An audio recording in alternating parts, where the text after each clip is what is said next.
Hello students, today we are going to discuss the topic economy. ठीक है जी. So first of all you need to understand what is an economy. Economy is a sum total of all the economic activities.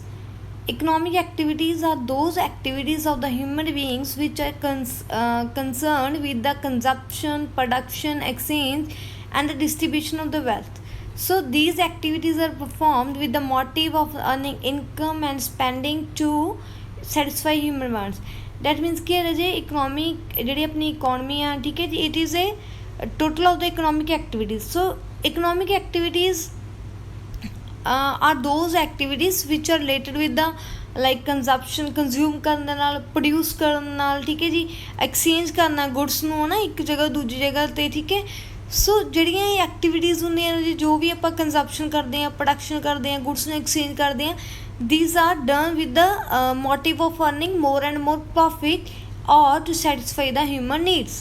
ਠੀਕ ਹੈ ਇਹ ਆਪਾਂ ਜਿਹੜੀਆਂ activities ਕੀਤੀਆਂ ਜਾਂਦੀਆਂ ਨੇ ਜੀ ਜਾਂ ਤਾਂ ਪ੍ਰੋਫਿਟ ਅਰਨ ਕਰਨ ਲਈ ਕੀਤੀਆਂ ਜਾਂਦੀਆਂ ਅਤੇ ਜਾਂ ਤੇ ਆਪਾਂ ਆਪਦੀ ਹਿਊਮਨ ਆਪਣੀ ਨੀਡਸ ਨੂੰ ਸੈਟਿਸਫਾਈ ਕਰਨ ਲਈ ਇਹਨਾਂ ਨੂੰ ਕਰਦੇ ਠੀਕ ਹੈ ਜੀ. ਸੋ ਇਕੋਨਮੀ ਕੀ ਹੈ ਜੀ ਇਹ ਸਿਸਟਮ ਹੈ in which all those activities of the human beings which are concerned with the consumption, production, exchange, the distribution of goods and service take place. So economic system ਹੈ ਜੀ basically ਆਪਣੇ ਕੋਲ ਚਾਰ ਤਰ੍ਹਾਂ ਦੇ ਸਿਸਟਮ ਹੈ ਜੀ traditional capitalist socialist and mix. So ਦੇਖੋ traditional economy still prevails in like जी जी कैनेडियन हैगी आ ठीक है कैनेडा ਦੇ ਵਿੱਚ ਸਟਿਲ ਆਪਾਂ ਨੂੰ ਹੁਣ ਵੀ ਟ੍ਰੈਡੀਸ਼ਨਲ ਇਕੋਨਮੀ ਦੇਖਣ ਨੂੰ ਮਿਲ ਜਾਂਦੀ ਹੈ. ਹਿਮਾਲਿਆ ਦੇ ਵਿੱਚ ਹੈਗੀ ਆ ਅਤੇ ਵਰਲਡ ਦੀਆਂ ਹੋਰ ਬਹੁਤ ਸਾਰੀਆਂ ਪੂਰ ਕੰਟਰੀਜ਼ ਹੈਗੀਆਂ ਜਿੱਥੇ ਆਪਾਂ ਨੂੰ ਇਹ ਟ੍ਰੈਡੀਸ਼ਨਲ ਇਕੋਨਮੀ ਜਾਂ ਟ੍ਰੈਡੀਸ਼ਨਲ ਜਿਹੜਾ ਇਕੋਨਮੀ ਦਾ ਸਿਸਟਮ ਉਹ ਦੇਖਣ ਨੂੰ ਮਿਲਦਾ. So traditional economy is one which behavior is based on the traditions, custom, habits and younger generation follow the work done by the other generation. ठीक है that means कि ਜੇ ਸਿਰਫ ਟ੍ਰੈਡੀਸ਼ਨ ਦੇ ਵਿੱਚ ਲਾਈਕ ਆਪਾਂ ਦੇ ਕਲਚਰ ਨੂੰ ਹੈ ਨਾ ਉੱਥੋਂ ਦੇ ਨੋਰਮਸ ਨੂੰ ਹੈਬਿਟਸ ਨੂੰ ਲਾਈਕਸ ਡਿਸਲਾਈਕਸ ਦੇ ਉੱਪਰ ਹੀ ਸਾਰੀ ਇਕੋਨਮੀ ਬੇਸਡ ਹੁੰਦੀ ਆ. ਜਿਹੜੀ ਨਿਊ ਜਨਰੇਸ਼ਨ ਹੁੰਦੀ ਹੈ ਜੀ ਉਹ ਆਪਦੇ ਅਰਲੀਅਰ ਜਨਰੇਸ਼ਨ ਆਪਦੇ ਵੱਡਿਆਂ ਦੀ ਜਿਹੜਾ ਕੰਮ ਹੁੰਦਾ ਨਾ ਉਹਨੂੰ ਫੋਲੋ ਕਰਦੇ ਆ. फीचर्स की है techniques of production generally traditional होंगी है मैथड ऑफ द प्रोडक्शन ठीक है. Property is held in common so the concept of the private property is not well defined मतलब कि सारे को इको जी प्रॉपर्टी है ठीक है जी. So there are no change in the pattern of the goods produce pattern कोई change नहीं आता जो पहला सी वही चीज़ सेम है. So there is no the central problem of an economy are solved by the traditions like ਜੇ ਕੋਈ ਵੀ ਜੇ ਪ੍ਰੋਬਲਮ ਹੁੰਦੀ ਇਕੋਨਮੀ 'ਚ ਆਪਾਂ ਟ੍ਰੈਡੀਸ਼ਨ ਦੇ ਥਰੂ ਮੈਥਡ ਪੁਰਾਣੇ ਰੀਤੀ ਰਿਵਾਜਾਂ ਦੇ ਥਰੂ ਹੈ ਨਾ ਕਸਟਮ ਦੇ ਥਰੂ ਉਹਨੂੰ ਸੋਲਵ ਕਰਦੇ ਹਾਂ ਠੀਕ ਹੈ. ਕੈਪੀਟਲਿਸਟ ਇਕੋਨਮੀ ਦਾ ਜੀ ਸੈਕਿੰਡ ਜਾਂ free market economy. Capitalist is a political economy system ਹੈ based on the private property and the private profit. So in this system ਕੀ ਹੈ ਜੇ prices are determined by the market force of demand and supply. ਦੇਖੋ ਜੋ ਵੀ ਜੇ market ਦੇ ਵਿੱਚ ਜਿਹੜਾ ਵੀ price ਚੱਲ ਰਿਹਾ ਹੁੰਦਾ ਉਹ ਦੋ ਚੀਜ਼ਾਂ ਉਹਨੂੰ ਜਿਹੜੀਆਂ ਪ੍ਰਾਈਸ ਨੂੰ ਫਿਕਸ ਕਰਦੀਆਂ ਲਾਈਕ ਡਿਮਾਂਡ ਕਿੰਨੀ ਆ ਅਤੇ ਉਸ ਚੀਜ਼ ਦੀ ਸਪਲਾਈ ਕਿੰਨੀ ਆ ਠੀਕ ਹੈ. ਡਿਮਾਂਡ ਐਂਡ ਸਪਲਾਈ ਜਿਹੜੀਆਂ ਹੈਗੀਆਂ ਜੀ ਇੱਕ ਮੇਜਰ ਕਹਿ ਲਓ ਰੋਲ ਪਲੇ ਕਰਦੀਆਂ ਹੈਗੀਆਂ to fix the price of any product. So this type of system is also known as the laissez faire or the free market economy ਕਹਿ ਸਕਦੇ ਹਾਂ ਜਿਹੜੀ ਕਿ North America Japan Australia western Europe etcetera ਇਹਨਾਂ ਦੇ ਵਿੱਚ exist ਕਰਦੀ ਹੈ ਜੀ. Features of the capitalist economy ਦਾ ਜੀ ਪਹਿਲਾ ਜੀ ਦੇਖੋ private ownership of the property in capitalism all the factor of production like land, labor, capital, organization that are managed और the owned by the private sector ठीक है. Private sector की आपकी खुद निजी प्रॉपर्टी होंगी है लाइक जो गौरमेंट का कोई इंटरफेयर नहीं होंगे राजू ठीक है. All the utilities and infrastructures are owned by the private firm. Free market जो उही मार्केट होंगी है कैपिटल मार्केट जितने गौरमेंट का कोई इंटरफेरेंस है ही है नहीं सारा कुछ प्राइवेट है. फ्रीडम ऑफ द एंटरप्राइज जी ठीक है जी. In capitalism individuals are free to choose any job है ना लाइक उन्हें एक लाइक कम ਇੰਡੀਵਿਜੂਅਲ ਨੂੰ ਫ੍ਰੀ ਹੈਗੇ ਆ ਹੈ ਨਾ ਉਹ ਜਿਹੜੀ ਮਰਜ਼ੀ ਚਾਹੁੰਦਾ ਜੇ ਜੋਬ ਚੂਜ਼ ਕਰ ਸਕਦੇ ਆ ठीक है, जितों मर्जी चाहन राजे अपने गुड्स प्रोड्यूस कर सकते हैं ना, सेल कर सकते हैं, उन्होंने को फुली राइट है, फ्रीडम उन्होंने को।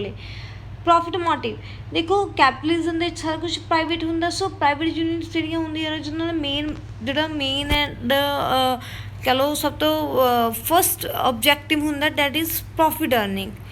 ਠੀਕ ਹੈ ਜੀ। ਸੋ it encourages economic activities and risk taking. It results in a most efficient utilization of resources. Price mechanism guides production decision.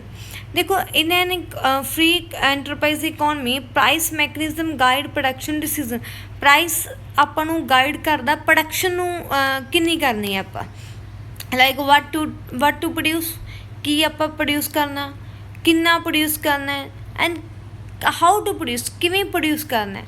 सो जो प्राइस मैकेनिज्म होंदा राजे एक प्रोसैस है where price is determined by the market force of demand and supply.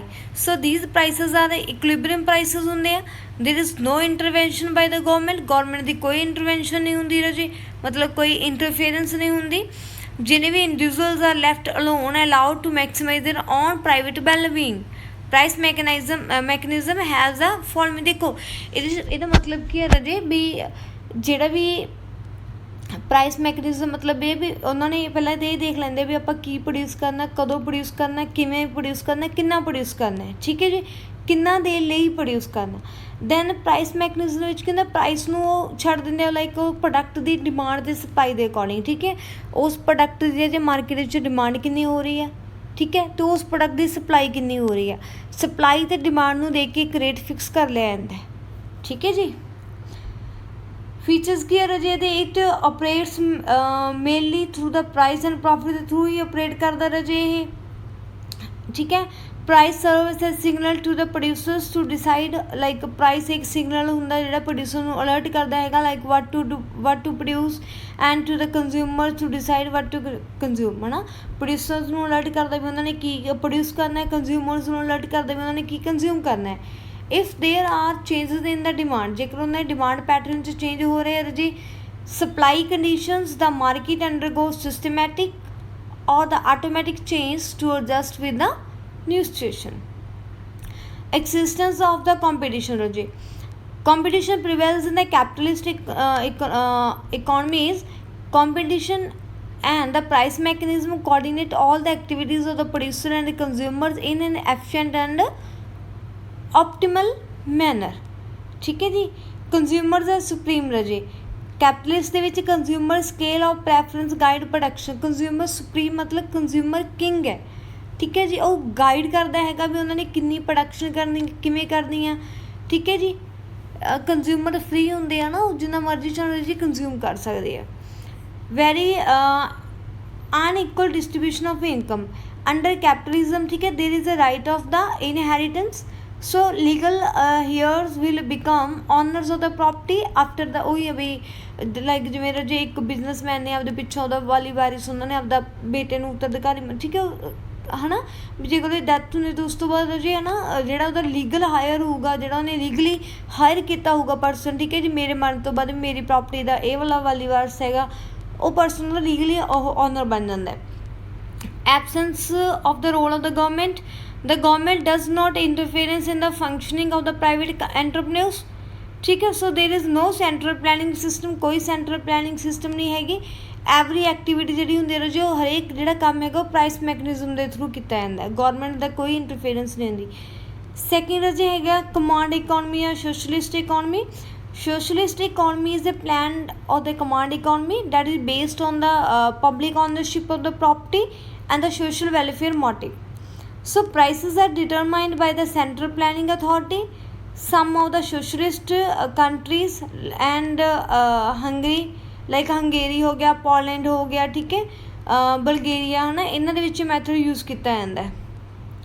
ठीक है जी, ये की होंगे जी आप ये सोशलिस्ट की है पब्लिक ऑनरशिप होंगी है, गौरमेंट की ऑनरशिप होंगी है जी, तो वो उन्होंने मेन मोटिव होंगे लोगों की हैल्प करना, सोशल मतलब कि वेलफेयर।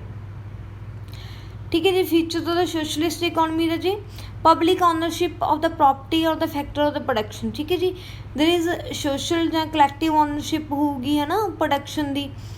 ठीक है, profits earn by the different ਜਿਹੜੀ ਕੰਪਨੀਜ਼ ਹੋਣਗੀਆਂ ਰਾਜੇ ਉਹ goes to the state from where they are utilized for the social welfare motifs.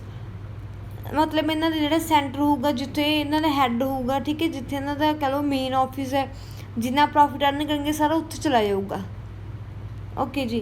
No freedom of the enterprise राजी in a socialist system there is no freedom to the enterprise to choose their production combination. कोई भी जिहड़ा businessman है राजी आपदे हिसाब नाल आपदा combination choose नहीं कर सकता। सेंटर अथॉरिटी है, मतलब एक ही परसन है, एक ही अथॉरिटी है, ठीक है जी, जिहड़ी सारी रूल्स रेगूलेशन मेनटेन कर लाइक गवर्नमेंट, ठीक है जी। So in the state which plans and decide, so उही राजे जिहड़ा कुछ प्लैन करनगे है ना बिजनेसमैन जिहड़े उहदे थल्ले काम करदे उन्होंने उही चीज़ प्रोड्यूस करनी, मतलब उहदे रूल्स रेगूलेशन नूं ही फॉलो करना पैना, आपदे हिसाब नाल कुछ भी चेंज नहीं कर सकते। Social welfare motive, social welfare is the only basis of the production activities, so entire net earning जी go to the state. Planning mechanism guide production, वो की price mechanism. So price mechanism is replaced by the central planning authority. The central authority decide what की how किन्ना for whom तो किहदे लई produce करने। इहदे की हुंदा जी सेंटर तो ये देखिया जांदा की प्रोड्यूस करना, किन्ना प्रोड्यूस करना तो किहदे लई प्रोड्यूस करना आपां। The government owns the resources and has the power to enforce a decision on all the major economic problems। Government ਦੇ ਕੋਲੇ ਸਾਰੇ ਉਹੀ ਡਿਸੀਜ਼ਨ ਲੈਂਦੀ ਹੈ, ਠੀਕ ਹੈ ਜੀ। नो कंपटीशन रजे है ना, सिंस देर इज़ कोई प्रॉफिट मोटिव नहीं है ना सोशल वेलफेयर, सो कोई कंपटीशन नहीं है।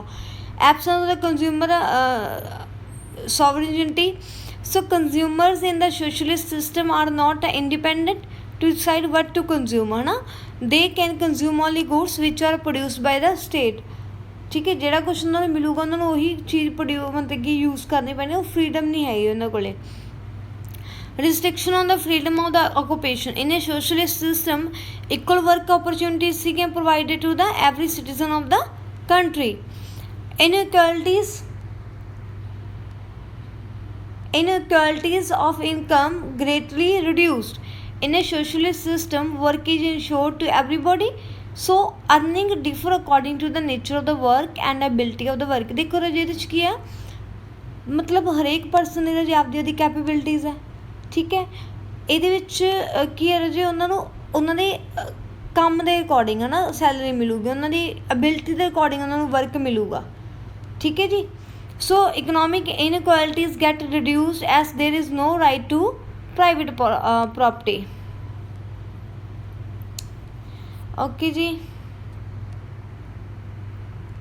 Complete role of the government, the central planning authority allocates all the resources according to the pre-specified goals or the objective to attain maximum social welfare।